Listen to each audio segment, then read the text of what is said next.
Hello and welcome. Today we're going to be doing my Gen 1 HK416. Back in 0.22, this is the very first HK build that I ever made. I did not use the HK up until that point, and I have fond memories of this because it's actually a pretty good build even today. To start, we'll change out our magazine for the 20 round PMAG and we'll use the Ranger M3 bottom plate. Then for our grip, this is a change that I've done. We'll use the Daniel Defense pistol grip originally. What we did is we used an MOAK2 and we put on the trigger guard, but here I've decided to change it. Then for our stock, we'll use the LMT SOP mod.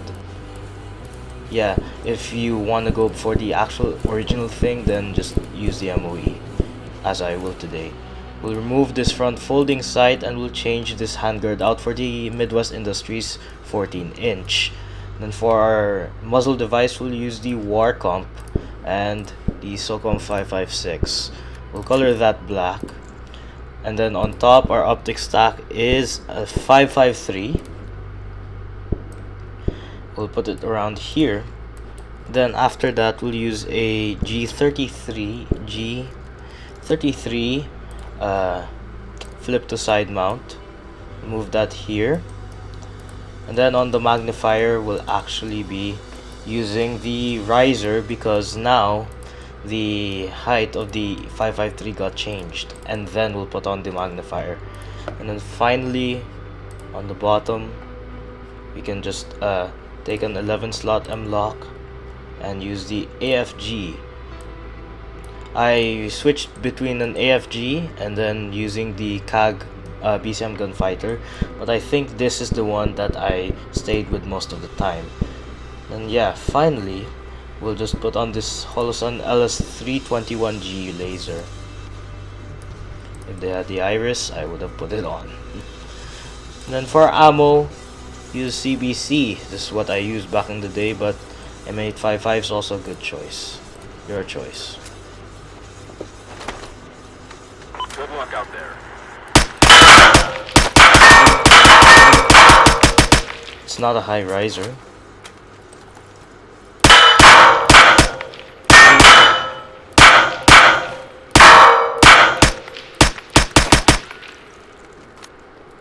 Not bad. Set him up and knock him down.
So what are my thoughts on my Gen 1 HK416?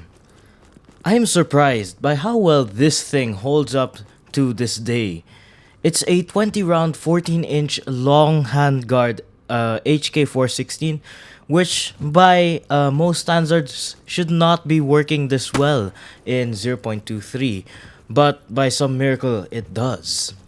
I think the main factor is the 20 round mag. Although yes, you have less capacity, with this build it really emphasizes trying to hit the upper torso or even the head. So you're going to start worrying less about ammo.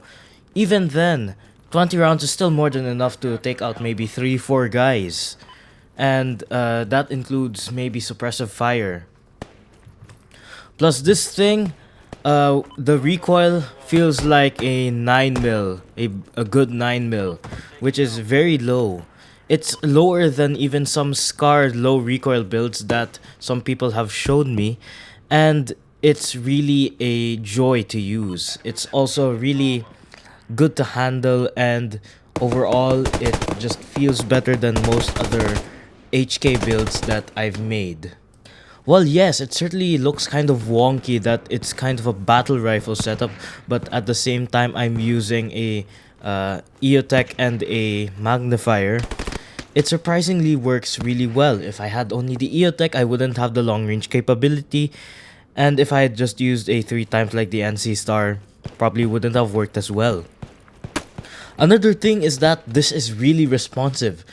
For this gameplay, I deliberately did not put on my FPS unlocker after the update of Roblox, so I could try what it's like to play Deadline without the FPS unlocker. Surprisingly, I was able to do really well with this build, despite the fact that I'm running at a kind of measly 40 to 44 frames per second, which is surprising to say the least. And also in general, the HK just has a habit of becoming a head tapper, and this just magnifies it. The magnifier really helps you out with head tapping, and compared to, say, the AK build, it's really not that hard to tap heads easily and without exposing yourself. The only problem I'd say is that once you're in the middle of a life where you've already dumped maybe 1 or 2 mags, it starts to get hard to conserve ammo, because by then you're probably gonna be mag dumping or just bursting everyone you come across instead of tapping heads. I know that you can train yourself to tap heads, but sometimes you just panic and that's not possible. I don't believe that it's better to just one-shot a guy in the head because of Deadline's hit reg, and yeah, hit reg's really bad. Right now it's better but not good. So yes, this gun, it's actually pretty good to use, and for a 0.22.1 build, it's actually much better than its other HK contemporaries, considering that the HK's recoil back then and its handling were in the ground or maybe even 6 feet under. So I guess 0.23 has really benefited the HK in that way. That being said, thank you for watching. I hope you enjoyed, and I hope you have a good one.